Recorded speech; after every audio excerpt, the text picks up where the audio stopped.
L'architecture des entrées des chefferies du Grasfield, reproduite avec beauté et charme par les artisans camerounais, est le premier atout de séduction de l'exposition qui a débuté ce jour à Paris avec un objectif précis. L'initiative de cette exposition, c'est de montrer au monde entier la richesse, la diversité culturelle du Cameroun et notamment des Grasfields. Alors, je suis vraiment très contente d'être ici. Pour moi, c'est comme si la culture elle venait à moi. J'ai l'opportunité de voir et de découvrir des choses du pays.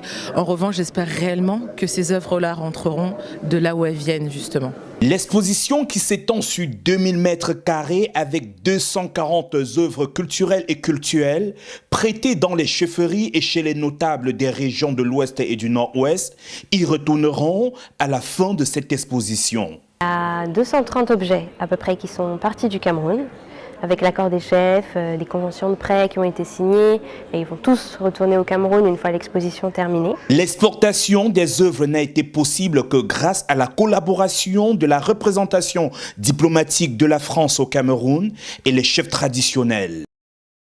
Ici, c'est ainsi que quand on parle du dialogue des cultures, il fallait bien que le Cameroun soit présent.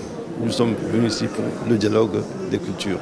À titre personnel, il a fallu que j'en informe, que je demande l'autorisation des plus hautes autorités camerounaises pour pouvoir exporter ici ces objets. Et puis sur le terrain, obtenir l'autorisation des différents chefs pour pouvoir les faire venir, les exposer et bien entendu les ramener.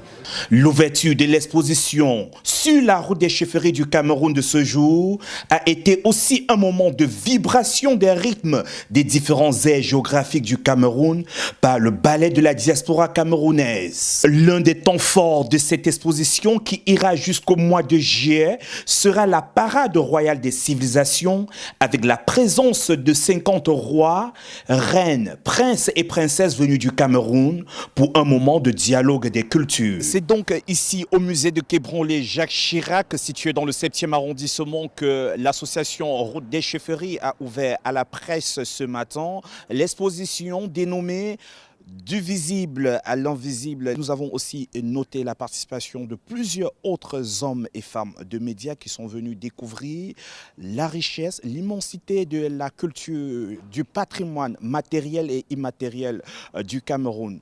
Je suis pour vous depuis Paris, le prince Landry Tchatchouan pour Equinox Télévision.